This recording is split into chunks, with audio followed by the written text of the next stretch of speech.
peu broche à foin. Yasmine Abdel-Fadel.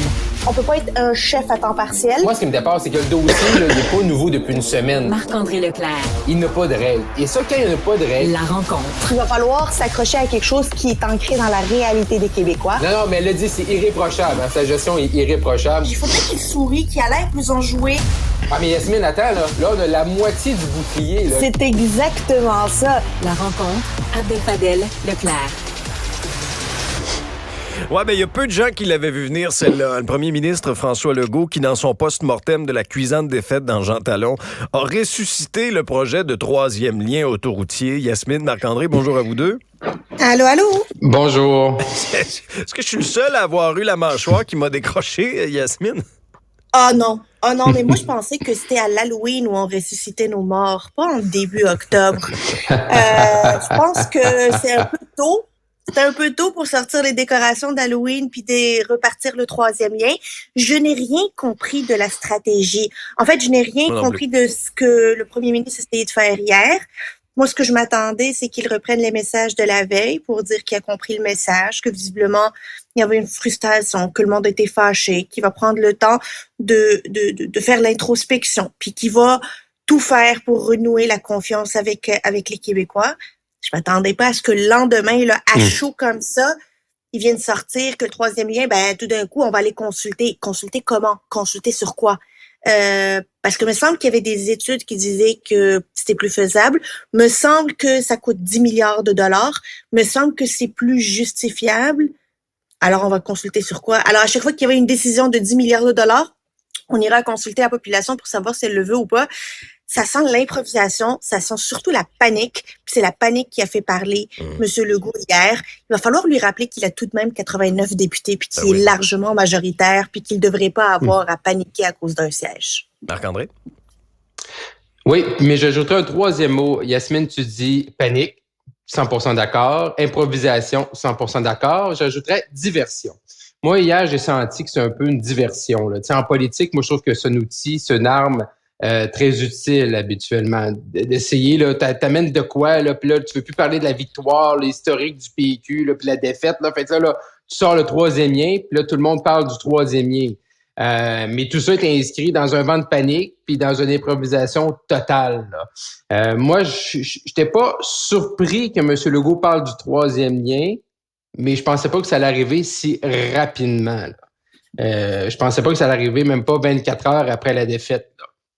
Et clairement, M. Legault a dit lundi soir après la défaite, M. Legault, il avait le bon ton. Il a dit la bonne chose. Oui.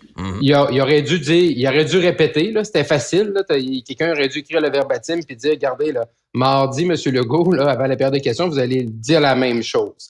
Là, il est allé un peu plus loin, puis plus le point de presse avançait, la mêlée de presse, plus il en rajoutait. Là, parce que ça veut dire quoi? Consulter, là. Et là, s'il consulte la population sur le troisième lien, là, il y a un autre sujet qui va arriver dans le détour, là, c'est le tramway. Et ça, il y a seulement 32 % de la population de Québec qui veut le tramway. Fait que là, est-ce que le tramway également est en jeu? Clairement, on ne sait pas trop là, où la CAQ s'en va. Et je ne pense pas que M. Legault nous parlait de regagner la confiance des gens de Québec, qui va la regagner en disant, OK, là, on a perdu Jean Talon, là, on va vous écouter. Parce que ça fait depuis l'annonce de Geneviève Guilbeault, le 20 avril, que les gens à Québec sont pas contents. Puis là, tout d'un coup, 4, 5, 6 mois plus tard, après une défaite cuisante, là, je vais vous écouter, là. Je pense qu'il est mal parti dans sa reconstruction de la confiance, là. Ce qui est bizarre dans l'argumentaire qui est présenté, c'est que si la CAQ avait gagné lundi, là, il n'y en aurait pas eu de troisième lien. Si le PQ gagne, puisque le PQ a gagné, potentiellement, on va consulter à la population.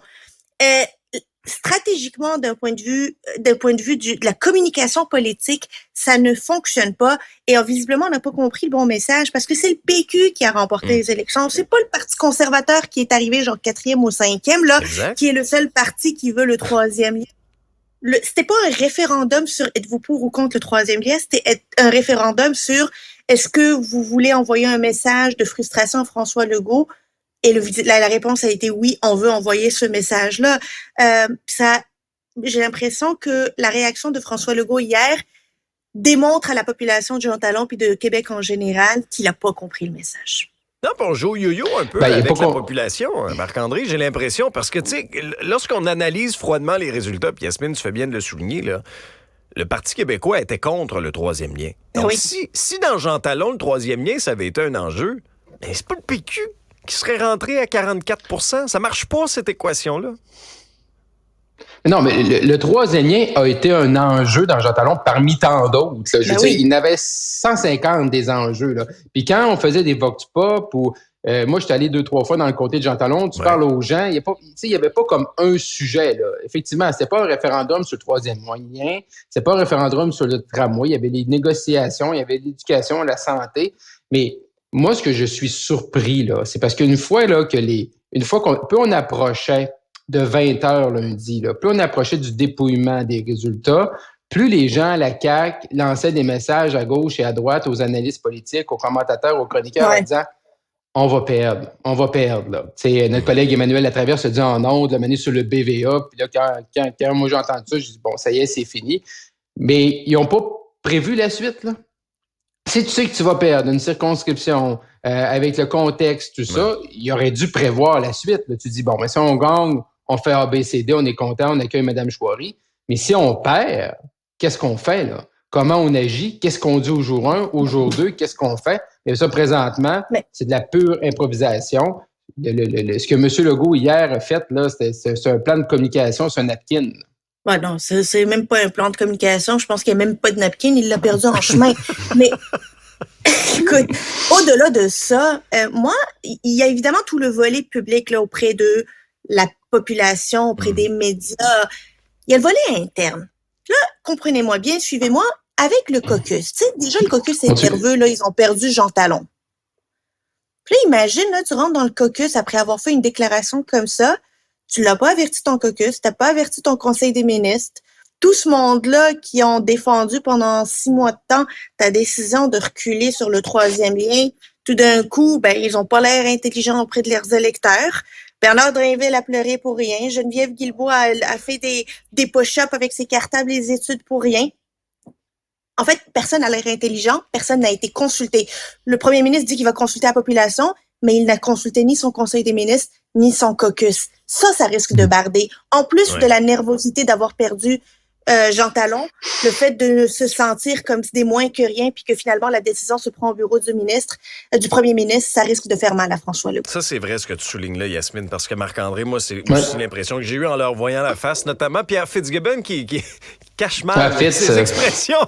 Il est facile à lire quand même. Ils l'ont appris en même temps que nous autres. Oui. Ils l'ont appris en même temps que nous autres. Un projet de plusieurs milliards qu'on ressuscite. 10. Voyons, ça fait aucun sens. Moi, mon rêve, là, c'est de jouer au poker avec Fitzgibbon. Il a l'air, tu sais, il est pas poker face, pas tout. Lui, là, tu lis tout de suite hier, ben là, M. Legault, il gère ça avec son caucus, là. Moi, je suis pas là-dedans, là, je m'en mêle pas. Mais, Yasmine, ce que tu dis, c'est un excellent point parce que ils sont déjà fâchés, là. Quand tu leur parles, là, ils sont déjà fâchés de comment tout ça a été géré au mois d'avril. Mais avec raison. Ben là, c'est pas mieux hier, là. C'est pas mieux hier dans la gestion de dire on va revenir, on va écouter la population quand ça fait 6 mois que ces gens-là essaient de se défendre dans leur comté, surtout du côté de la Rive-Sud, dans Chaudière-Appalaches, en Beauce. Là, tu essaies de te défendre des positions. Là, dans le fond, là, ce que M. Legault nous a confirmé hier, là, c'est que le 20 avril, Mme Guilbeault, là, comme elle est arrivée avec les cartables dont Yasmine fait mention, c'est une pièce de théâtre, ça aussi. Il y avait quoi dans ces ça aussi, cartables-là? c'est de Il y avait des l'improvisation. feuilles blanches? Il n'y avait rien. On a juste gaspillé des feuilles. Ils pensent pas aux arbres. C'était le cahier de coloriage. La planète. Oui, c'est ça, c'était des dessins. Bon, ça promet. Parlant d'environnement, dans tout le dossier de Nordvolt et les seuils qu'on a relevés également, il y a beaucoup de critiques. Il y en a qui veulent un bureau d'audience publique sur l'environnement. D'un côté, on a le ministre Fitzgibbon qui ferme la porte et de l'autre, le ministre de l'Environnement, Benoît Charette, qui l'ouvre. Donc, parlant de contradiction au sein du gouvernement, ça va bien, Marc-André, hein? Ça va très bien. Ça va très bien. Puis même M. Fitzgibbon, à un moment donné, disait oui. Là, après ça, il a dit non en l'espace de quelques heures. Lorsqu'ils ont fait l'annonce la semaine dernière. Non, il se parle. Et moi, je me demande, là. Il se parle dessus. Le Conseil des ministres, on écoute dessus ou tout le monde s'amuse. Moi, ce que je me dis là-dedans, c'est si Nordvolt, si ce projet-là, là, de 318 terrains de football américains ne passe pas par ce processus-là, mais quel autre projet on va faire passer par le BAP, là? Puis là, à un moment donné, c'est-tu le gouvernement qui choisit? On change les règles? Je veux dire, GNL Québec, la Saguenay, un projet qu'on a tué, là, que le gouvernement, c'est 10, 14 milliards d'investissements privés au Québec. On a dit non, suite au BAP. Ben là, il y a le tramway de Québec, il y en a eu un BAP. Mais je veux dire, là, ça sert à quoi le BAP si on peut dire, ben là, le plus gros projet, lui, il passe pas parce que telle affaire. Puis là, M. Fitzgibbon nous dit, ben là, ouais, pas tout le projet, mais certaines portions du projet. Je me semble qu'on n'entend pas ça sur les autres projets qui doivent aller devant le BAP. Fait que là, je pense que ça prend un peu de sérieux et dire, regardez, là, il va ou il va pas. Il n'y a pas une histoire d'y aller en tout ou en partie. Là. Yasmine? Ben, les règles pour passer au BAP ne devraient pas être politiques. Là. Ça ne devrait pas être aux mains du politique pour déterminer si un projet devrait être soumis au bureau d'audience publique sur l'environnement. Il devrait y avoir des critères bien particuliers qui qualifient ou pas un projet à devoir passer par le BAP. Mais le problème, c'est que les règles, on les a changées. Il y a quelques mois, les règles, les critères pour les projets qui doivent obligatoirement passer par le BAP faiseront en sorte qu'on n'a pas, que finalement Nordvolt n'est pas obligé de passer par ce BAP-là. La question, moi, puis je pense qu'il y a personne qui a répondu à ça encore, parce que Québec solidaire a posé la question hier en période de questions, c'est de dire, est-ce que le gouvernement a fait changer ces règles-là pour que Nordvolt puisse se soustraire à cette obligation-là? Je pense que la question est légitime. On n'a pas encore eu une réponse là-dessus. Toujours est-il que je pense que le gouvernement, il a promis aux investisseurs qu'il n'y en aurait pas de BAP et qu'ils vont prendre la chaleur pour s'assurer qu'il n'en aura pas.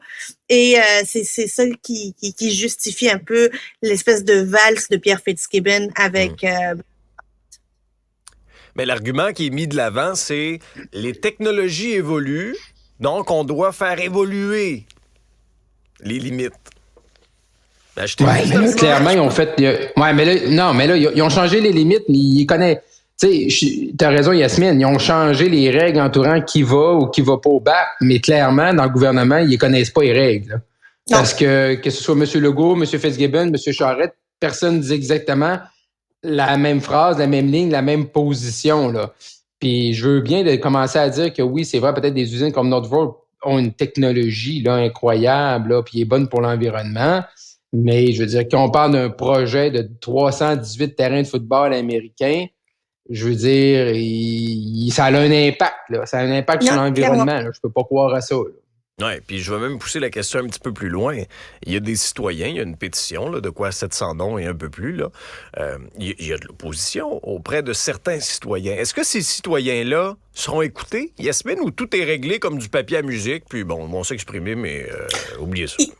Pour rendre à César ce qui appartient à César, c'est que le projet ne pouvait pas être dévoilé avant finalement l'annonce qui a eu lieu. Donc, les activités là, de toute acceptabilité sociale, des rencontres avec les citoyens ne pouvaient pas se tenir jusqu'à ce que l'annonce a été faite la semaine passée. Et depuis, il commençait déjà à y avoir des rencontres avec les citoyens, tant du côté de McMasterville que du côté de Saint-Basile-le-Grand.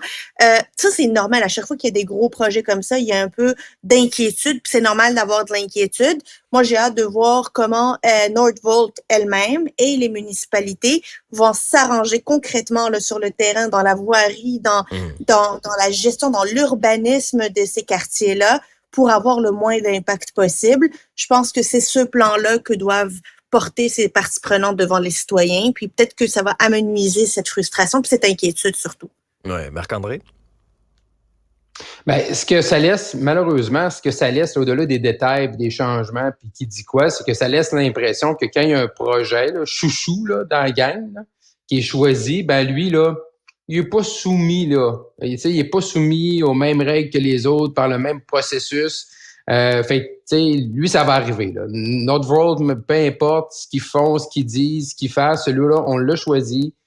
Pour M. Legault, c'est historique. Depuis l'annonce, je n'ai pas senti personne partager le même élan de fierté, d'enthousiasme puis de fait historique. Mais vu que celui-là, on l'a choisi, celui-là, il va aller plus rapide. Celui-là, on l'a plus financé. Celui-là va avoir moins de contraintes. Celui-là, c'est sûr que ça va se faire. Tandis qu'il y a d'autres projets qu'on a un peu plus oui, appuyé, plus ou moins des fois, qu'on a plus lancé en l'air, puis on verra ce que les consultations donnent. C'est cette impression-là, il faut faire attention. Oui, c'est le fun de la filière batterie, pas de problème avec ça, mais elle peut pas juste avoir des passe-droits ou donner l'impression aux autres industries que celle-là, il y a des règles pour la filière batterie, puis il y a des règles pour les autres, puis ça serait injuste, là. Yasmine Marc-André, merci pour la discussion.